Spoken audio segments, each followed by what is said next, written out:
بنی اسرائیل میں ایک خاتون تھی، اس کا بڑا گھرانہ تھا. اس کا باپ جو تھا وہ بڑا کنجوس اور بخیل آدمی، بڑے پیسے والا. ایک دن ایسا ہوا کہ یہ جو لڑکی تھی، جوان لڑکی، اس نے باہر ایک فقیر کو دیکھا جو بڑا مجبور تھا، ضرورت مند تھا. اس کو اٹھا کر کے اچھی خاصی دولت اپنے باپ کی دے دی. اور باپ کو پتہ چلا تو اتنا غصے میں آیا کہ میں پھوٹی کوڑی نہیں دیتا اور تو اتنی بڑی دولت اٹھا کر دے دی. غصے میں اپنی بیٹی کا ہاتھ کاٹ دیا، اس کا ہاتھ کٹ گیا. غصے میں تھا، باپ بخیل تھا، ہاتھ کاٹ دیا. بہرحال کٹے ہوئے ہاتھ کے ساتھ وہ رہنے لگی. تھی اللہ رب العزت کی رضا چاہنے والی. کئی دن تک اسی طرح گزر گئے. اب باپ بڑے پیسے والا تھا اس زمانے میں، وہ ہاتھ چھپا کر کے رہی. اس کا رشتہ آیا ایک بہت بڑے خاندان سے، اور بڑے خاندان کا جو شہزادہ تھا اس نے پسند کر لیا. شادی کی ڈیٹ قریب آئی، ان لوگوں نے ہاتھ نہیں دیکھا، بس چہرہ اور باقی ساری چیزیں دیکھی، اور انہوں نے بھی چھپا رکھا کہ ہاتھ نہیں ہے. کٹے ہوئے ہاتھ کے ساتھ کون شادی کرے گا؟ بہرحال شادی ہو گئی. شادی ہونے کے بعد وہ گھر رخصت ہو گئی. اپنے نئے دولہے کے ساتھ وہ اپنے گھر پر بیٹھی ہے دسترخوان پر. وہ بائیں ہاتھ سے کھایا کرتی تھی، ایک ہاتھ تو کٹا ہوا تھا، چھپا کر کے رکھتی تھی.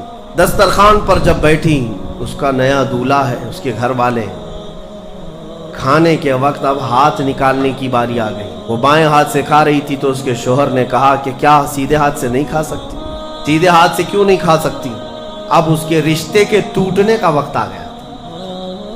اگر پتہ چلے تو دھوکہ کیا ہے، کٹے ہوئے ہاتھ کے ساتھ ہمارے ساتھ نکاح ہوا ہے. اس کے آنکھوں میں آنسو آئے. وہ ہاتھ اپنے کپڑے کے اندر ہی چھپائی رہی. اچانک اسے غیب سے ایک آواز آئی، اے میری بندی ہاتھ نکال.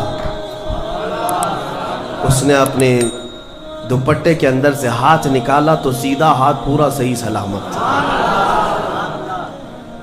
پھر وہ زمانہ موسیٰ علیہ السلام کا تھا. ان کی بارگاہ میں حاضری دے کر اس نے اپنا یہ واقعہ سنایا. سیدنا موسیٰ کلیم اللہ فرمانے لگے، مولا نے مجھے یہ وحی دے کر بھیجا اور ارشاد فرمایا کہ اے موسیٰ، ہم اس ہاتھ کو شرمندہ نہیں ہونے دینا چاہتے جو ہاتھ میری بارگاہ میں اخلاص سے اٹھاؤ.